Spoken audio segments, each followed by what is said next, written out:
1 year Bible reading plan, 1 साल का Bible reading plan.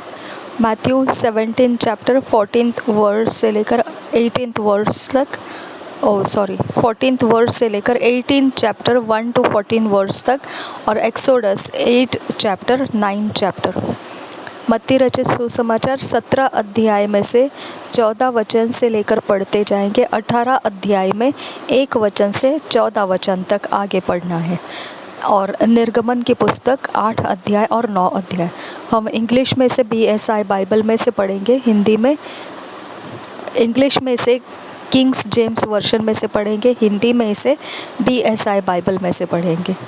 Matthew 17 chapter 14 verse से 18 chapter के 1 to 14 वर्स, और एक्सोडस 8 और 9 चैप्टर किंग्स जेम्स वर्शन में से।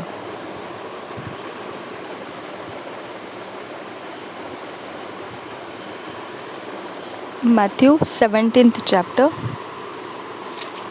14th verse।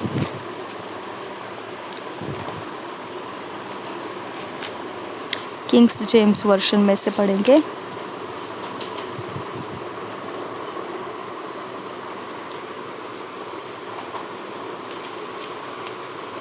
And when they were come to the multitude, there came to him a certain man, kneeling down to him, and saying, Lord, have mercy on my son, for he is lunatic, and sore vexed, for oft times he falleth into the fire, and oft into the water.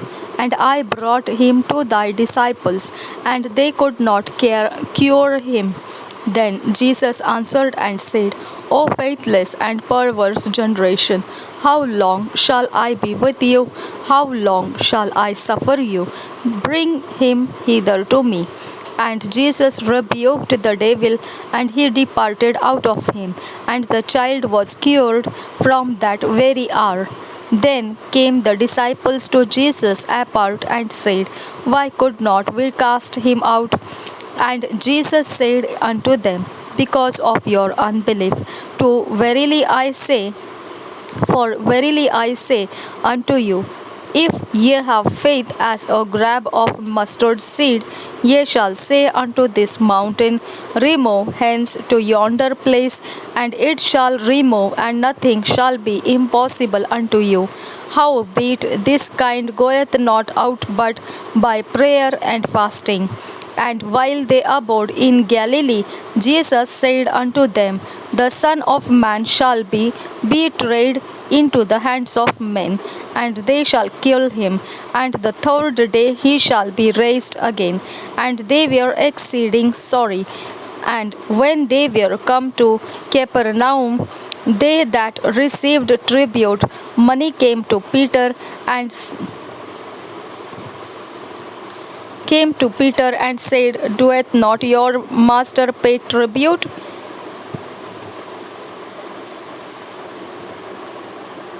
He said, Yes. And when he was come into the house, Jesus prevented him, saying, What thinkest thou, Simon? Of whom do the kings of the earth take custom or tribute? Of their own children or of strangers? Peter saith unto him, Of strangers. Jesus saith unto him, Then are the children free. Notwithstanding, lest we should offend them, go down to the sea, and cast an hook, and take up the fish that first cometh up. And when thou hast opened his mouth, thou shalt find a piece of money. That take and give unto them for me and thee. Chapter 18 का 1 से 14 तक पढ़ना है। Christ teacheth to be humble, touching offenses, and forgiving one another. First verse से, At the same time came the disciples unto Jesus, saying, Who is the greatest in the kingdom of heaven? And Jesus called a little child unto him, and set him in the midst of them, and said, Verily I say unto you, except ye be converted, and become as little children, ye shall not enter into the kingdom of heaven. Whosoever therefore shall humble himself as this little child, the same is greatest in the kingdom of heaven. And whoso shall receive one such little faith in my name receiveth me. But whoso shall offend one of these little ones which believe in me, it were better for him that a millstone were hanged about his neck, and that he were drowned in the depth of the sea. Woe unto the world because of offences, for it must needs be that offences come. But woe to that man by whom the offence cometh. Wherefore, if thy hand or thy foot offend thee, cut them off, and cast them from thee. It is better for thee to enter into life halt or maimed, rather than having 2 hands or 2 feet to be cast into everlasting fire. And if thine eye offend this, pluck it out and cast it from thee. It is better for thee to enter into life with one eye, rather than having 2 eyes to be cast into hell fire. Take heed that ye despise not one of these little ones, for I say unto you that in heaven their angels do always behold the face of my Father which is in heaven. For the Son of Man is come to save that which is lost. How think ye? If a man have 100 sheep, and one of them be gone astray, doeth he not leave the 99 and goeth into the mountains and seeketh that which is gone astray? And if so be that he find it, verily I say unto you, he rejoiceth more of that sheep than of the 99 which went not astray. Even so, it is not the will of your Father which is in heaven that one of these little ones should perish. मत्ती रचित सुसमाचार 17 अध्याय का 14 वचन से पढ़ेंगे। दुष्ट आत्माग्रस्त बालक को चंगा करना। जब वे भीड़ के पास पहुँचे तो एक मनुष्य उसके पास आया और घुटने टेक कर कहने लगा, हे प्रभु, मेरे पुत्र पर दया कर, क्योंकि उसको मिर्गी आती है और वह बहुत दुख उठाता है और बार बार आग में और बार बार पानी में गिर पड़ता है। मैं उसको तेरे चेलों के पास लाया था, पर वे उसे अच्छा नहीं कर सके।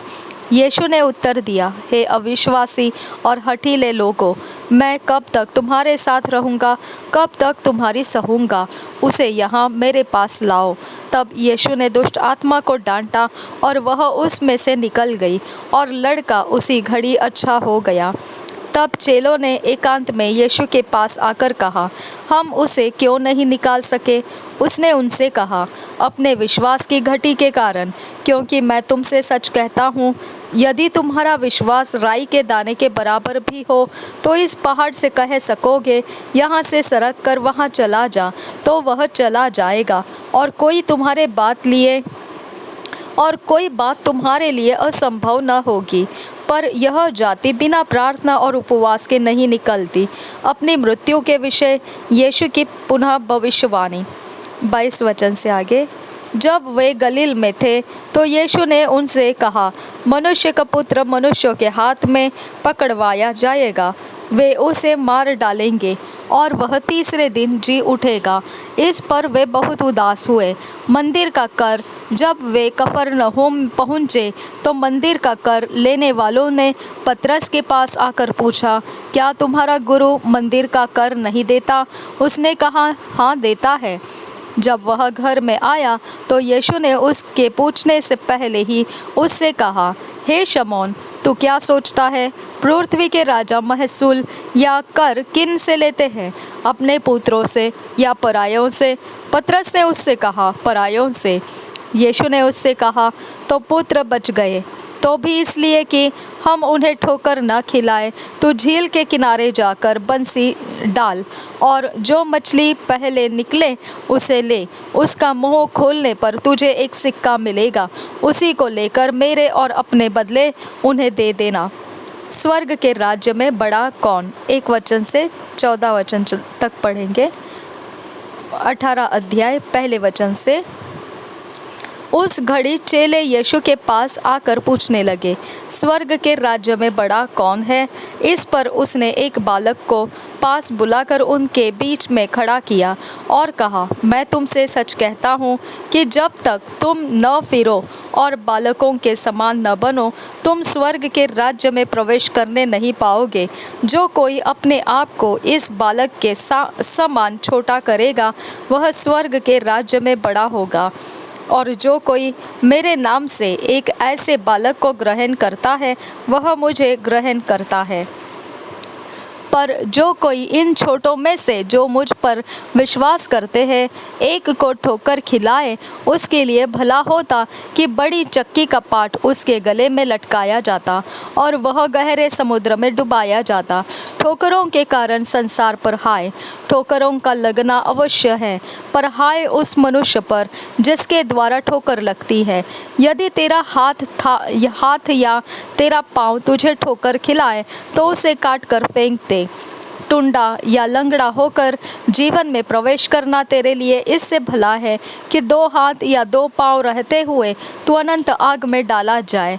यदि तेरी आंख तुझे ठोकर खिलाए, तो उसे निकाल कर फेंक दे। काना होकर जीवन में प्रवेश करना तेरे लिए इससे भला है कि 2 आंख रहते हुए तू नरक की आग में डाला जाए। खोई हुई भेड़ का दृष्टांत। 10 वचन से आगे। देखो, तुम इन छोटों में से किसी को तुच्छ न जानना, क्योंकि मैं तुमसे कहता हूँ कि स्वर्ग में उनके दूत मेरे स्वर्गीय पिता का मुँह सदा देखते हैं, क्योंकि मनुष्य का पुत्र खोए हुओं को बचाने आया है। तुम क्या सोचते हो? यदि किसी मनुष्य की 100 भेड़ें हो और उनमें से एक भटक जाए, तो क्या वह 99 को छोड़कर और पहाड़ों पर जाकर उस भटकी हुई को न ढूंढेगा? और यदि ऐसा हो कि उसे पाए, तो मैं तुमसे सच कहता हूँ कि वह उन 99 भेड़ों के लिए जो भटकी नहीं थी, इतना आनंद नहीं करेगा जितना कि इस भेड़ के लिए करेगा। ऐसा ही तुम्हारे पिता की जो स्वर्ग में है, यह इच्छा नहीं कि इन छोटों में से एक भी नष्ट हो। Exodus chapter 8. Introduction. Frogs are threatened and sent. The dust is turned into lice, which the magicians could not do. The plague of lice. Pharaoh is still hardened. First verse से पढ़ेंगे chapter 8 first verse से. And the Lord spake unto Moses, Go unto Pharaoh and say unto him, Thus saith the Lord, Let my people go, that they may serve me. And if thou refuse to let them go, behold, I will smite all thy borders with frogs, and the river shall bring forth frogs abundantly, which shall go up and come into thine house, and into thy bedchamber, and upon thy bed, and into the house of thy servants, and upon thy people, and into thy ovens, and into thy kneading troughs.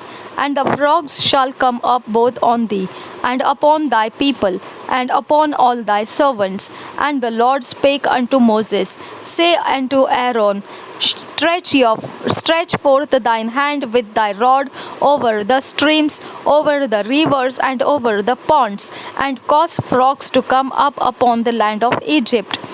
And Aaron stretched out his hand over the waters of Egypt, and the frogs came up and covered the land of Egypt. And the magicians did so with their enchantments, and brought up frogs upon the land of Egypt. Then Pharaoh called for Moses and Aaron, and said, Entreat the Lord, and that he may take away the frogs from me, and from my people, and I will let the people go, that they may do sacrifice unto the Lord. And Moses said unto Pharaoh, Glory over me, when shall I entreat for thee, and for thy servants, and for thy people, to destroy the frogs from thee and thy houses, that they may be remain in the river only? And he said, Tomorrow. And he said, Be it according to thy word, that thou mayest know that there is none like unto the Lord our God. And the frogs shall depart from thee, and from thy houses, and from thy servants, and from thy people, they shall remain in the river only. And Moses and Aaron went out from Pharaoh, and Moses cried into unto the Lord, he because of the frogs which he had brought against Pharaoh. And the Lord did according to the word of Moses, and the frogs died out of the houses, out of the villages, and out of the fields. And they gathered them together upon heaps, and the land stank. But when Pharaoh saw that there was respite, he hardened his heart, and hearkened not unto them, as the Lord had said. And the Lord said unto Moses, Say unto Aaron, Stretch out thy rod, and smite the dust of the land, that it may become lice throughout all the land of Egypt. And they did so, for Aaron stretched out his hand with his rod, and smote the dust of the earth, and it became lice in man and in beast. All the dust of the land became lice throughout all the land of Egypt. And the magicians did so with their enchantments to bring forth lice, but they could not, so there were lice upon man and upon beast. Then the magicians said unto Pharaoh, This is the finger of God. And Pharaoh's heart was hardened, and he hearkened not unto them, as the Lord had said. And the Lord said unto Moses, Rise up early in the morning, and stand before Pharaoh. Lo, he cometh forth to the water, and say unto him, Thus saith the Lord, Let my people go, that they may serve me. Else, if thou wilt not let my people go, behold, I will send swarms of flies upon thee, and upon thy servants, and upon thy people, and into thy houses, and the houses of the Egyptians shall be full of swarms of flies, and also the ground whereon they are. And I will sever in that day the land of Goshen, in which my people dwell, that no swarms of flies shall be there, to the end thou mayest know that I am the Lord in the midst of the earth. And I will put a division between my people and thy people. Tomorrow shall this sign be. And the Lord did so, and there came a grievous swarm of lice into the house of Pharaoh, and into his servants' houses, and into all the land of Egypt. The land was corrupted by reason of the swarm of lice.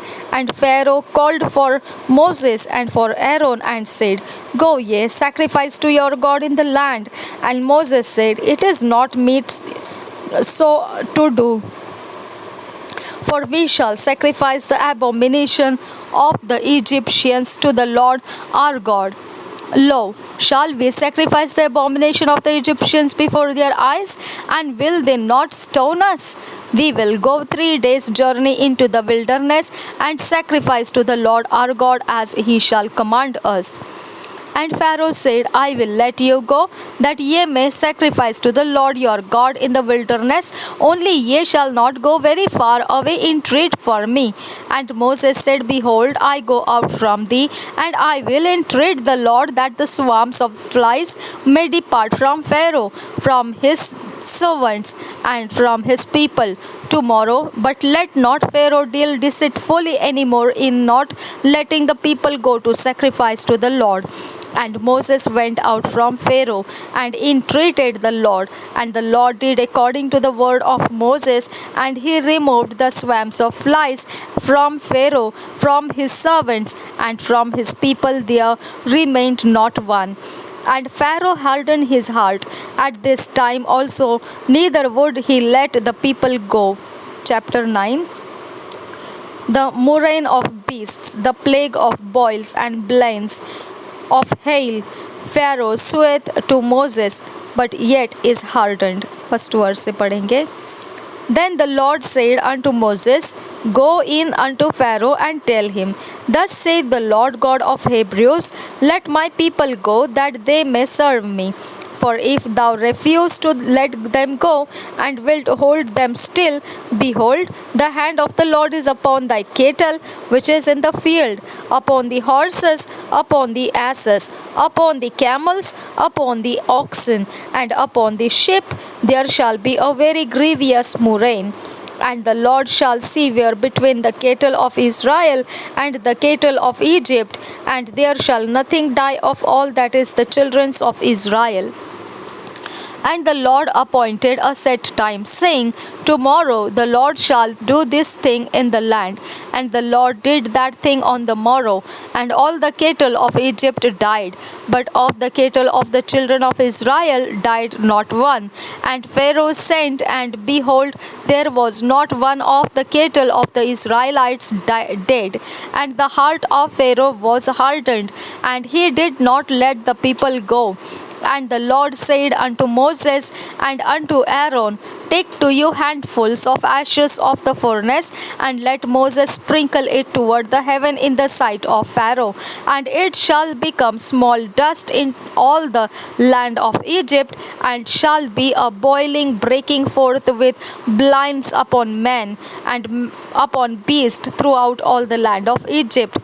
And they took ashes of the furnace and stood before Pharaoh, and Moses sprinkled it up toward heaven, and it became a boil breaking forth with blains upon man and upon beast. And the magicians could not stand before Moses because of the boils, for the boil was upon the magicians and upon all the Egyptians. And the Lord hardened the heart of Pharaoh, and he hearkened not unto them, as the Lord had spoken unto Moses. And the Lord said unto Moses, Rise up early in the morning, and stand before Pharaoh, and say unto him, Thus saith the Lord God of the Hebrews, Let my people go, that they may serve me. For I will at this time send all my plagues upon thine heart, and upon thy servants, and upon thy people, that thou mayest know that there is none like me in all the earth. For now I will stretch out my hand, that I may smite thee and thy people with pestilence, and thou shalt be cut off from the earth. And in very deed for this cause have I raised thee up, for to shew in thee my power, and that my name may be declared throughout all the earth. As yet exaltest thou thyself against my people, that thou wilt not let them go. Behold, tomorrow about this time I will cause it to rain a very grievous hail, such as hath not been Egypt since the foundation thereof even until now. Send therefore now, and gather thy cattle and all that thou hast in the field, for upon every man and beast which shall be found in the field, and shall not be brought home, the hail shall come down upon them, and they shall die. He that feared the word of the Lord among the servants of Pharaoh made his servants and his cattle flee into the houses. And he that regarded not the word of the Lord left his servants and his cattle in the field.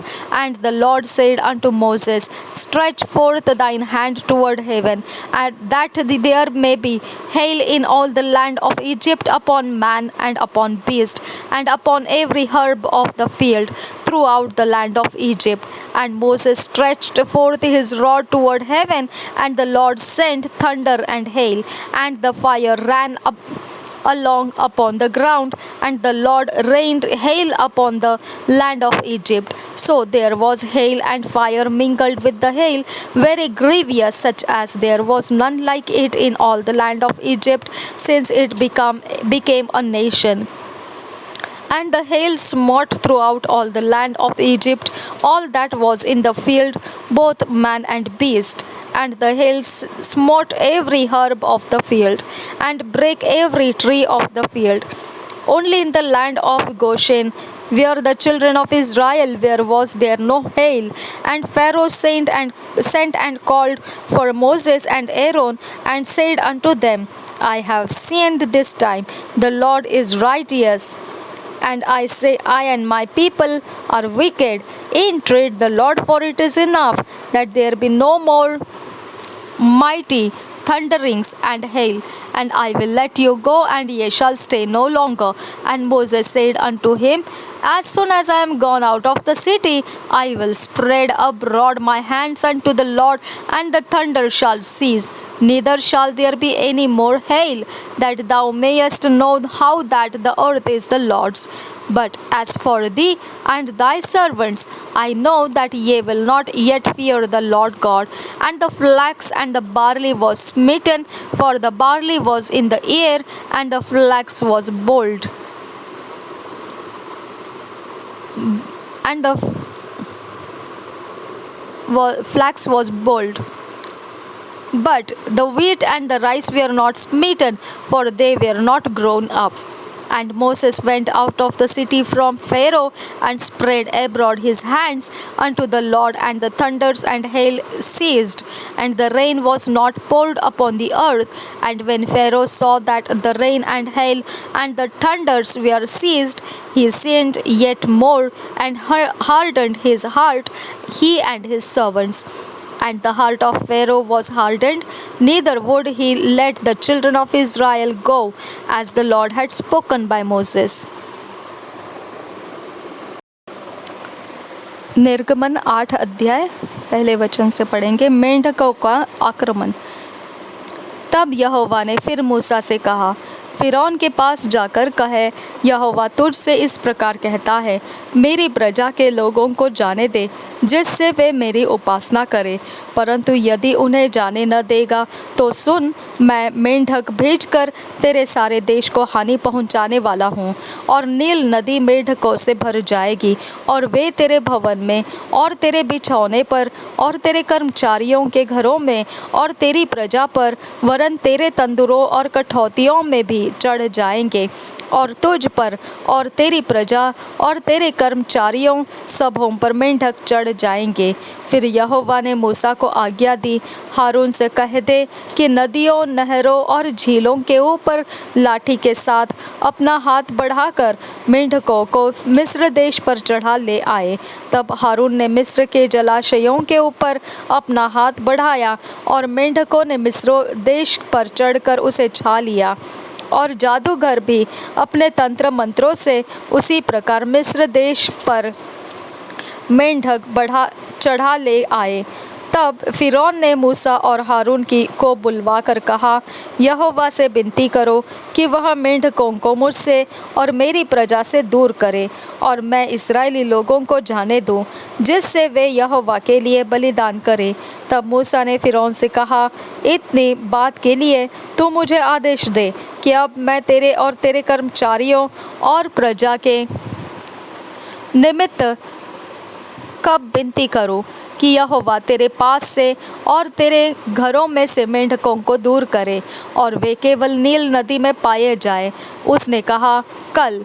उसने कहा, तेरे वचन के अनुसार होगा, जिससे तुझे यह ज्ञात हो जाए कि हमारे परमेश्वर यहोवा के तुल्य कोई दूसरा नहीं है।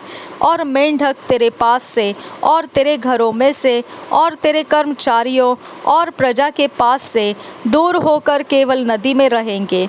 तब मूसा और हारून फिरौन के पास से निकल गए, और मूसा ने उन मेंढकों के विषय यहोवा की दुहाई दी जो उसने फिरौन पर भेजे थे। और यहोवा ने मूसा के कहने के अनुसार किया, और मेंढकों घरों, आंगनों और खेतों में मर गए, और लोगों ने इकट्ठा करके उनके ढेर लगा दिए, और सारा देश दुर्गंध से भर गया। परंतु जब फिरौन ने देखा कि अब आराम मिला है, तब यहोवा के कहने के अनुसार उसने फिर अपने मन को कठोर किया और उनकी न सुनी। कुटकियों के झुंड। फिर यहोवा ने मूसा से कहा, हारून को आज्ञा दे, तो अपनी लाठी बढ़ाकर भूमि की धूल पर मार, जिससे वह मिस्र देश भर में कुटकियाँ बन जाए। और उन्होंने वैसा ही किया, अर्थात हारून ने लाठी को ले हाथ बढ़ाकर भूमि की धूल पर मारा। तब मनुष्य और सब और पशु दोनों पर कुटकियाँ हो गई, वरन सारे मिस्र देश में भूमि की धूल कुटकियाँ बन गई। तब जादूगरों ने चाहा कि अपने तंत्र मंत्रों के बल से हम भी कुटकियाँ ले आए, परंतु यह उनसे न हो सका। इस प्रकार मनुष्यों और पशुओं दोनों पर कुटकियाँ बनी ही रही। तब जादूगरों ने फिरौन से कहा, यह तो परमेश्वर के हाथ का काम है। तो भी यहोवा के कहने के अनुसार फिरौन का मन कठोर होता गया और उसने मूसा और हारून की बात न मानी। डांसों के झुंड 20 वचन से आगे। फिर यहोवा ने मूसा से कहा, सवेरे उठकर फिरौन के सामने खड़ा होना, वह तो जल की ओर आएगा, और उससे कहना, यहोवा तुझसे यह कहता है, मेरी प्रजा के लोगों को जाने दे कि वे मेरी उपासना करें। यदि तू मेरी प्रजा को न जाने देगा तो सुन, मैं तुझ पर और तेरे कर्मचारियों और तेरी प्रजा पर और तेरे घरों में झुंड के झुंड डांस भेजूंगा, और मिस्रियों के घर और उनके रहने के भूमि पर भी डांसों से भर जाएगी। उस दिन मैं गोशेन देश को, जिसमें मेरी प्रजा रहती है, अलग करूंगा, और उसमें डांसों के झुंड न होंगे, जिससे तू जान ले कि पृथ्वी के बीच मैं ही यहोवा हूँ। और मैं अपनी प्रजा और तेरी प्रजा में अंतर ठहराऊंगा, यह चिन्ह कल होगा। और यहोवा ने वैसा ही किया, और फिरौन के भवन और उसके कर्मचारियों के घरों में और सारे मिस्र देश में डांसों के झुंड भर गए, और डांसों के मारे वह देश नष्ट हुआ। तब फिरौन ने मूसा और हारून को बुलवा कर कहा, तुम जाकर अपने परमेश्वर के लिए इसी देश में बलिदान करो। मूसा ने कहा, ऐसा करना उचित नहीं, क्योंकि हम अपने परमेश्वर यहोवा के लिए मिस्रियों की घृणित वस्तु बलिदान करेंगे। और यदि हम मिस्रियों के देखते उनकी घृणित वस्तु बलिदान करें, तो क्या वे हम पर पथराव न करेंगे? हम जंगल में 3 दिन के मार्ग पर जाकर अपने परमेश्वर यहोवा के लिए जैसा वह हमसे कहेगा वैसा ही बलिदान करेंगे। फिरौन ने कहा, मैं तुमको जंगल में जाने दूंगा कि तुम अपने परमेश्वर यहोवा के लिए जंगल में बलिदान करो, केवल बहुत दूर न जाना और मेरे लिए विनती करो। तब मूसा ने कहा, सुन, मैं तेरे पास से बाहर जाकर यहोवा से विनती करूंगा कि डांसों के झुंड तेरे और तेरे कर्मचारियों और प्रजा के पास से कल ही दूर हो। पर फिरौन आगे को कपट करके हमें यहोवा के लिए बलिदान करने को जाने देने के लिए मना न करे। अतः मूसा ने फिरौन के पास से बाहर जाकर यहोवा से विनती की, और यहोवा ने मूसा के कहे के अनुसार डांसों के झुंडों को फिरौन और उसके कर्मचारियों और उसकी प्रजा से दूर किया, यहाँ तक कि एक भी न रहा। तब फिरौन ने इस बार भी अपने मन को कठोर किया और उन लोगों को जाने न दिया। पशुओं की मौत 9 अध्याय पहले वचन से। फिर यहोवा ने मूसा से कहा, फिरौन के पास जाकर कहे, इब्रियों का परमेश्वर यहोवा तुझसे इस प्रकार कहता है, मेरी प्रजा के लोगों को जाने दे कि मेरी उपासना करें, और यदि तू उन्हें जाने न दे और अब भी पकड़े रहे, तो सुन, तेरे जो घोड़े, गदहे, ऊंट, गाय, बैल, भेड़, बकरी आदि पशु मैदान में हैं, उन पर यहोवा का हाथ ऐसा पड़ेगा कि बहुत भारी मरी होगी। परंतु यहोवा इस्राएलियों के पशुओं में और मिस्रियों के पशुओं में ऐसा अंतर करेगा कि जो इस्राएलियों के हैं उनमें से कोई भी न मरेगा। फिर यहोवा ने यह कहकर एक समय ठहराया, मैं यह काम इस देश में कल करूँगा। दूसरे दिन यहोवा ने ऐसा ही किया, और मिस्रियों के तो सब पशु मर गए, परंतु इस्राएलियों का एक भी पशु न मरा। और फिरौन ने लोगों को भेजा, पर इस्राएलियों के पशुओं में से एक भी नहीं मरा था। तो भी फिरौन का मन कठोर हो गया और उसने उन लोगों को जाने न दिया। फफोलों और फोड़ों का निकलना 8 वचन से आगे। फिर यहोवा ने मूसा और हारून से कहा, तुम दोनों भट्टी में से एक एक मुट्ठी राख ले लो और मूसा उसे फिरौन के सामने आकाश की ओर उड़ा दे। तब वह सूक्ष्म धूल होकर सारे मिस्र देश में मनुष्यों और पशुओं दोनों पर फफोले और फोड़े बन जाएंगे। इसलिए वे भट्टी में की राख लेकर फ़िरौन के सामने खड़े हुए और मूसा ने उसे आकाश की ओर उड़ा दिया और वह मनुष्य और पशुओं दोनों पर फफोले और फोड़े बन गई। उन फोड़ों के कारण जादूगर मूसा के सामने खड़े न रह सके, क्योंकि वे फोड़े जैसे सब मिस्रियों के वैसे ही जादूगरों के भी निकले थे। तब यहोवा ने फ़िरौन के मन को कठोर कर दिया और जैसा यहोवा ने मूसा से कहा था उसने उसकी न सुनी। ओलों की वर्षा 13 वचन से आगे। फिर यहोवा ने मूसा से कहा, सवेरे उठकर फ़िरौन के सामने खड़ा हो और उससे कहे, इब्रियों का परमेश्वर यहोवा इस प्रकार कहता है, मेरी प्रजा के लोगों को जाने दे कि वे मेरी उपासना करें, नहीं तो अब की बार मैं तुझ पर और तेरे कर्मचारियों और तेरी प्रजा पर सब प्रकार की विपत्तियां डालूंगा, जिससे तू जान ले कि सारी पृथ्वी पर मेरे तुल्य कोई दूसरा नहीं है। मैंने तो अभी हाथ बढ़ाकर तुझे और तेरी प्रजा को मेरे प्रजा को मरी से मारा होता और पृथ्वी पर से तेरा सत्यानाश हो गया होता, परंतु सचमुच मैंने इसी कारण तुझे बनाए रखा है कि तुझे अपनी सामर्थ्य दिखाऊं और अपना नाम सारी पृथ्वी पर प्रसिद्ध करूं। क्या तू अब भी मेरी प्रजा के सामने अपने आप को बड़ा समझता है और उन्हें जाने नहीं देता? सुन, कल मैं इसी समय ऐसी भारी भारी ओले बरसाऊंगा जिनके तुल्य मिस्र के नींव पड़ने के दिन से लेकर अब तक कभी नहीं पड़े। इसलिए अब लोगों को भेजकर अपने पशुओं को और मैदान में जो कुछ तेरा है सबको फुर्ती से आड़ में छिपा ले, नहीं तो जितने मनुष्य या पशु मैदान में रहे और घर में इकट्ठे ना किया जाए उन पर ओले गिरेंगे और वे मर जाएंगे। इसलिए फ़िरौन के कर्मचारियों में से जो लोग यहोवा के वचन का भय मानते थे, उन्होंने अपने अपने सेवकों और पशुओं को घर में हाँक दिया, पर जिन्होंने यहोवा के वचन पर मन न लगाया उन्होंने अपने सेवकों और पशुओं को मैदान में रहने दिया। तब यहोवा ने मूसा से कहा, अपना हाथ आकाश की ओर बढ़ा कि सारे मिस्र देश के मनुष्यों, पशुओं और खेतों की सारी उपज पर ओले गिरे।